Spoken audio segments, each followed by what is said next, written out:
Voici une vidéo explicative d'un passage de la Bible, l'Évangile selon Jean, chapitre 4, du verset 43 à 54.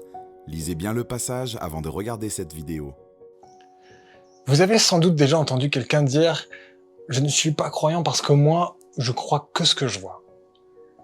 C'était un peu mon cas lorsque j'avais 18 ans. J'avais besoin de preuves pour croire. Et c'est intéressant parce que dans ce texte que nous avons vu, Jésus pointe un problème dans cette manière de penser, de vouloir avoir des preuves pour croire. Il dit au peuple « Mais est-ce que c'est encore de la foi si vous croyez seulement avec des preuves ?» La foi selon Jésus, c'est faire confiance, c'est développer une relation de confiance avec Dieu, même quand on ne voit pas le miracle. Dernièrement, un de mes amis avait besoin d'une voiture et m'a demandé si je voulais lui prêter la mienne. J'ai accepté, mais si ça avait été une personne que je ne connais pas, un inconnu que je croise dans la rue, je me demande si j'aurais pu lui prêter. Ça aurait été bien plus difficile pour moi d'accepter.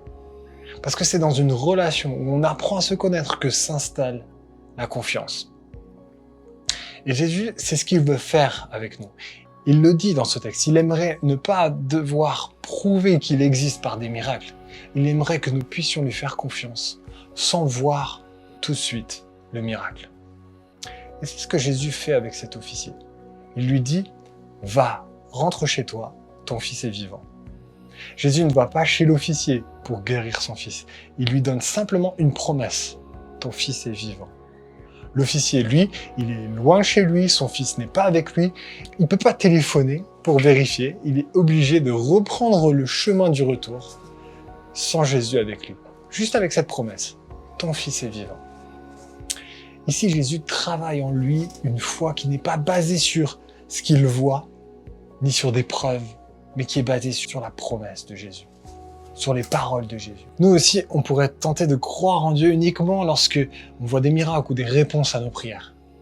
Mais si on croit juste pour cela, ça veut dire que notre foi est encore fragile. Il faut que notre foi puisse se baser sur la confiance que Jésus tient ses promesses. Quand je suis devenu chrétien, c'était l'année où j'ai redoublé ma terminale. Je me souviens, j'avais prié pour que Dieu rattrape mes années de bêtises. J'étais pas un très bon élève et mon dossier n'était vraiment pas très bon. Et je priais pour pouvoir rentrer dans une école supérieure. Je priais, je disais « Dieu, s'il te plaît, aide-moi à avoir cette école d'architecture. » Mais l'école n'a pas accepté mon dossier. J'ai donc redoublé ma terminale, sachant que j'avais eu le bac, juste pour améliorer mon dossier. Et c'était pas facile, mais au fond, c'est comme si Dieu travaillait en moi une foi basée sur la confiance. La confiance que Dieu est bon même quand on est dans une situation difficile. Et j'ai vécu une année de terminale incroyable. Ma foi a vraiment grandi. Et Dieu m'a aidé à comprendre la place de l'épreuve dans la foi. J'ai expérimenté que Dieu prenait soin de moi. Et j'ai eu une très bonne école l'année suivante. Mais surtout, j'ai expérimenté que Dieu m'aimait. Et que ses promesses, ce n'est pas juste de réussir dans la vie, mais que Dieu restera avec moi et qu'il me conduira. Alors, si aujourd'hui, je vous demandais de prêter votre voiture, ce serait compliqué. On ne se connaît pas, et il faudrait d'abord qu'on puisse passer du temps ensemble, qu'on discute, qu'on apprenne à se connaître. Il faudrait que je vous dise un petit peu qui je suis. Et petit à petit, la confiance pourrait grandir entre nous. Un jour, peut-être, vous pourriez me dire « Ok, c'est d'accord, je peux te prêter ma voiture. » Bon, vous inquiétez pas, j'ai pas besoin de voiture. Mais c'est juste pour vous illustrer le fait que avec Jésus, c'est un peu pareil. Si on veut grandir dans notre confiance en lui, il faut passer du temps avec lui. Le prier, lire ses paroles dans la Bible, essayer de mettre en pratique quelques-uns de ses conseils. Et puis, votre foi va grandir. Et votre joie aussi. Un des disciples de Jésus qui s'appelait Thomas disait qu'il voulait voir pour croire.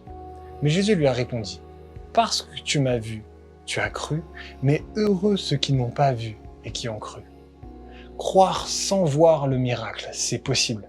Et c'est même une source de joie parce que cette foi va développer la confiance. Et la confiance, c'est vraiment ce dont nous avons profondément besoin.